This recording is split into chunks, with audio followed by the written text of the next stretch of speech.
बस ये लो भैया।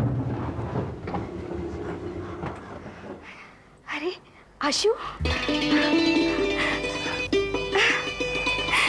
आशु जीते रहो। आने की खबर नहीं थी? भाई खुशखबरी है, मेरा प्रमोशन हो गया है। अच्छा हाँ। दादी से भी मिलेगा या नहीं? अभी आया।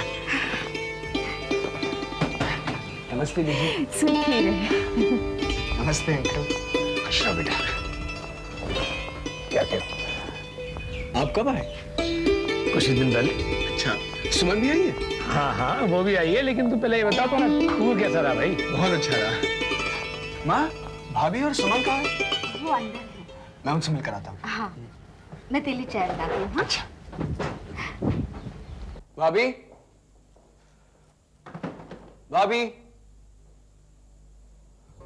भाभी। अरे डर गए ना? सुमन। ये क्या तरीका हुआ? हम लोग यहाँ आए और आप टूर पर चले गए? हाँ, वो अचानक जाना पड़। अरे आशु, अरे भाभी। तुम कब आए? बस अभी अभी। सुमन ने तो मुझे डरा ही दिया। सुमन, तू कब बड़ी होगी? नहीं नहीं भाभी, रहने दो।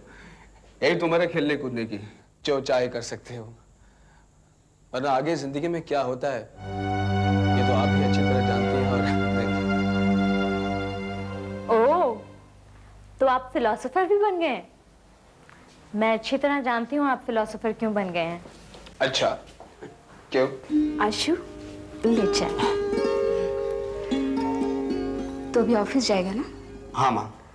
अच्छा, ऑफिस जाते वक्त अमरनाथ जी से मिलते हुए जाना, वो तुझसे मिलना चाह रहे थे। नहीं माँ, मैं उनसे मिलने नहीं जाऊंगा। आशु, तेरे बाबा मुझसे मिले थे, उन्होंने ही उनसे कहा कि वो तुझसे मिलना चाह रहे थे।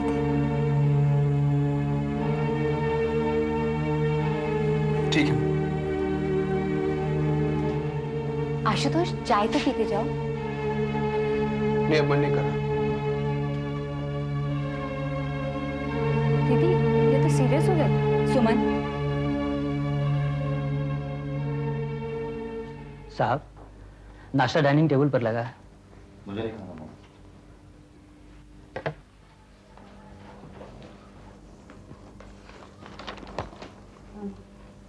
ये हार कैसा है?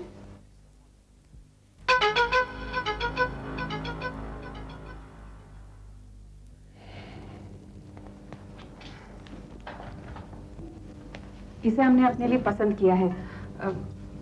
हमें पेमेंट करना है, इसका 2 लाख रुपए चाहिए।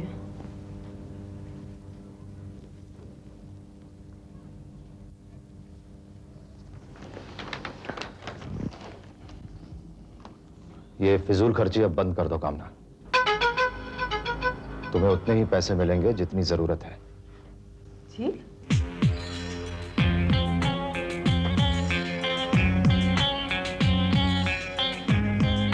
Morning dad.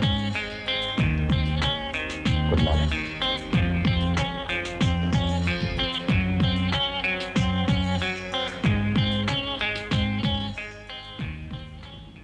गुड मॉर्निंग माँ। मम्मी मुझे 25-30 हजार रुपए दे दो, आज शाम को दोस्तों को पार्टी देनी है। छोड़ो जी, आज तेरी वजह से मेरी यह हालत हो गई है। जरा सी भी समझदारी से काम लिया होता ना, तो आज ये दिन देखने की नौबत कभी नहीं आती। मालूम हमसे क्या कहा उन्होंने? हमसे कहा कि आज से तुम्हें एक फूटी कौड़ी नहीं मिलेगी। लेकिन माँ, मैं अपने दोस्तों को प्रॉमिस कर चुका हूँ कि आज मैं उन्हें पार्टी दूंगा।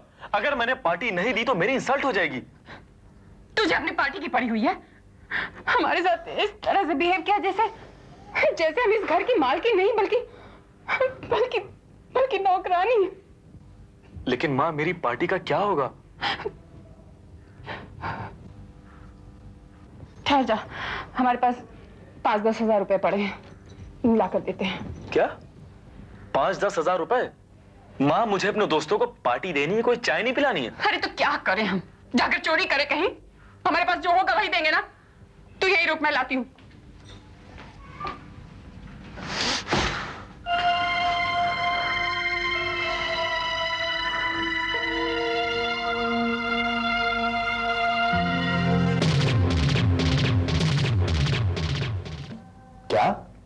हाँ सर, रामकिशोर ने संजीव साहब के यहाँ नौकरी कर ली।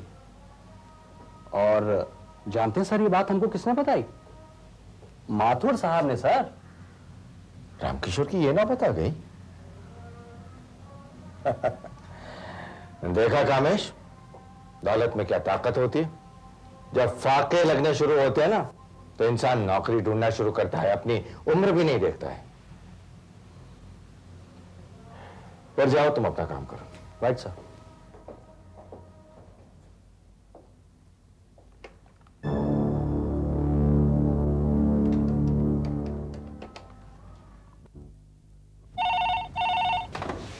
हेलो। हेलो, संजीव साहब हैं? नहीं, वो तो नहीं। कौन?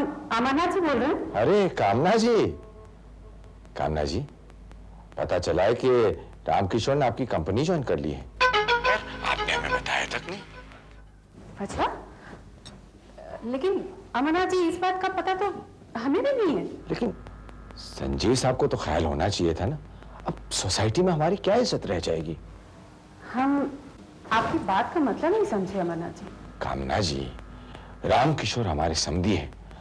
अब ऐसी छोटी मोटी नौकरी कर लेंगे तो हमारी क्या इज्जत रह जाएगी। आप एक काम करिए, संजीव साहब से कहिए कि रामकिशोर को नौकरी से निकाल दें। हाँ हाँ अमरनाथ जी, क्यों नहीं। आप चिंता क्यों कर रहे हैं? हम बात करते हैं ना संजीव से, सब ठीक हो जाएगा। ठीक है, थैंक यू, नमस्ते।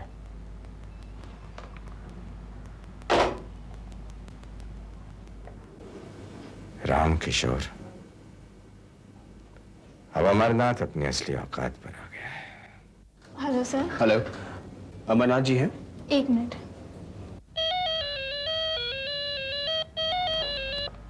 यस। सर, आपसे मिस्टर आशुतोष मिलने आए हैं। अरे स्टूपिड, तो ने बाहर क्यों खड़ा किया है? अंदर बैठो, वो हमारे दामाद हैं। आओ बैठो। नहीं, ठीक है।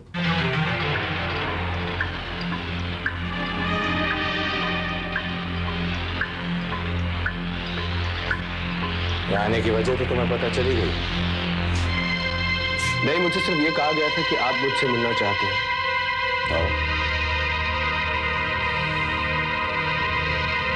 तो तुम्हारे पिताजी ने तुम्हें कुछ भी नहीं बताया?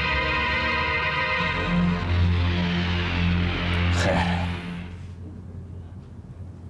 आशुतोष, मैंने फैसला कर लिया है कि सरिता अब उस घर में वापस नहीं जाएगी।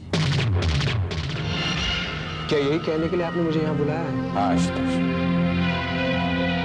सरिता उस घर में खुश नहीं रह सकती। और अगर तुम सरिता को चाहते हो तो तुम्हें अलग कर देना। सरिता को तो मैं बहुत चाहता हूं, लेकिन उससे कहीं ज्यादा अपने मान मर्यादा को चाहता हूं। आपने ये कैसे सोच लिया कि मैं अपने माँ बाप का घर छोड़कर किसी और घर में रहने चला जाऊंगा?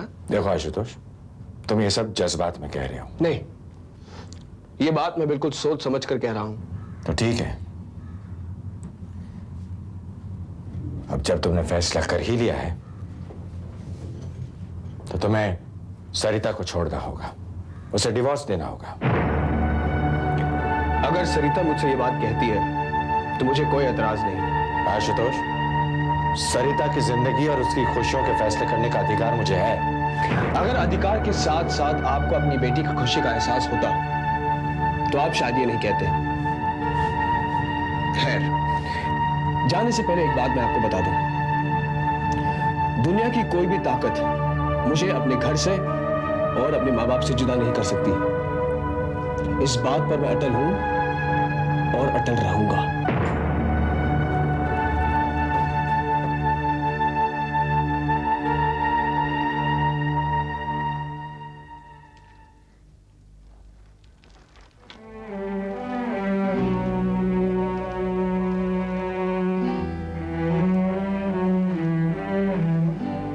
क्या दीदी अब ऐसे ही रहेगी बाबा?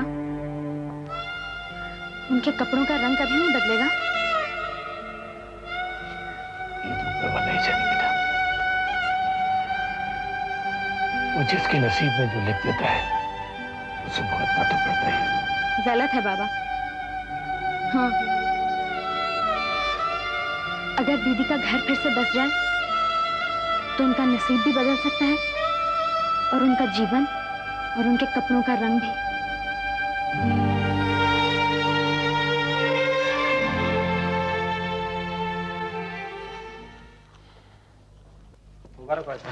Thank you. Hey, Ashutosh, congratulations!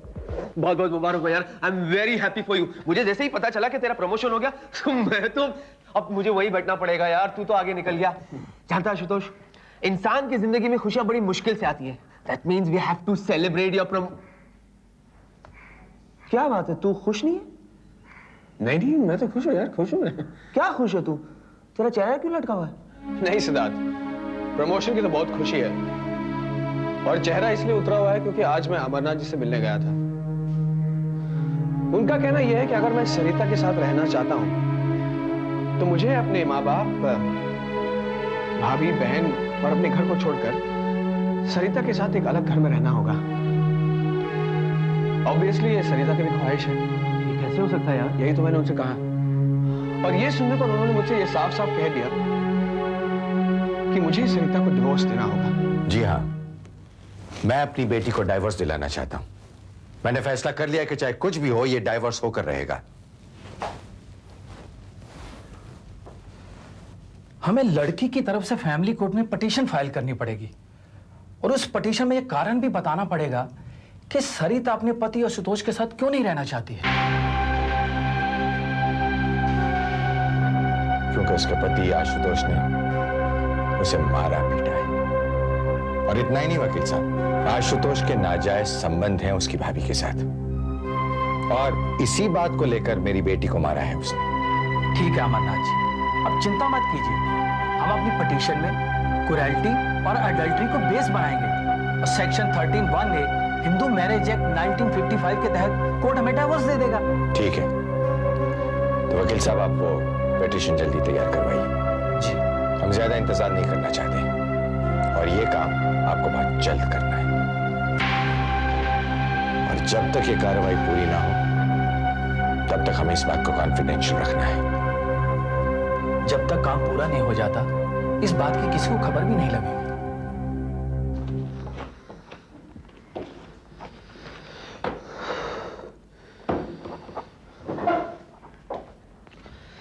चलो शुक्र, 6 बज गए।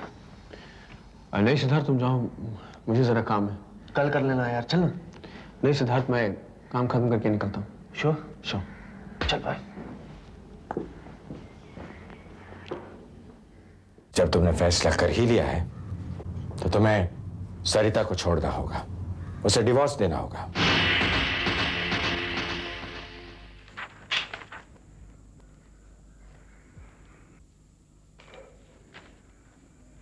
सुनिए, 10 बज गए हैं और ये आशु अभी तक नहीं आया, ना ही उसने कोई फोन किया।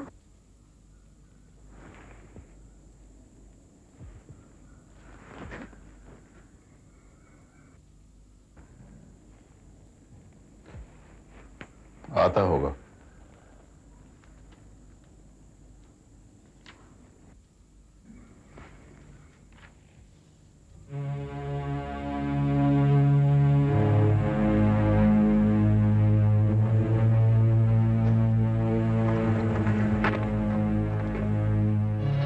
मैंने फैसला कर लिया कि सरिता अब उस घर में वापस नहीं जाएगी। सरिता उस घर में खुश नहीं रह सकती और अगर तुम सरिता को चाहते हो तो तुम्हें अलग घर में रहना होगा। अब 10 बज चुके, ऑफिस बंद करें? हाँ, बंद कर दो।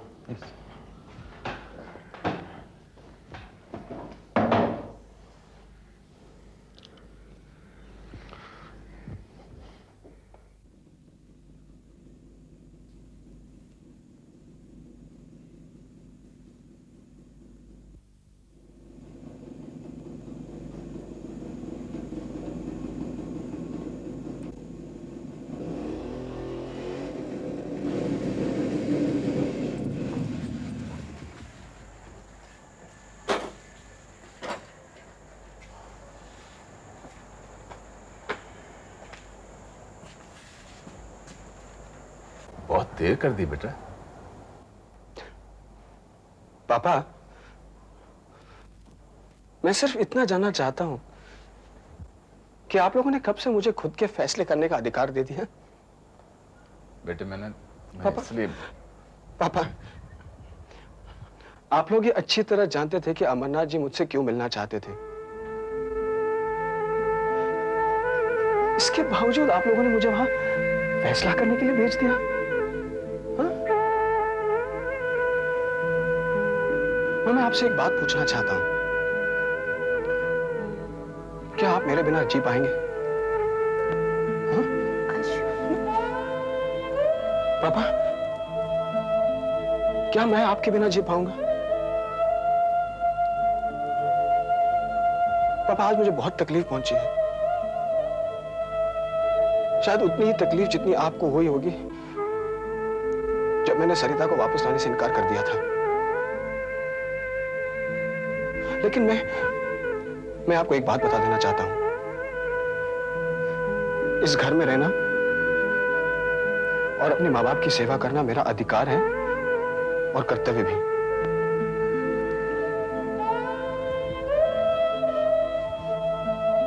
मैं ना तो अपना अधिकार छोड़ूंगा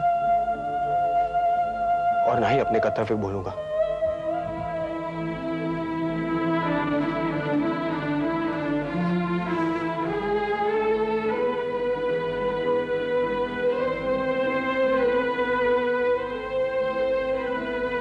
कमला, हमारा बेटा अब सचमुच बड़ा हो गया है।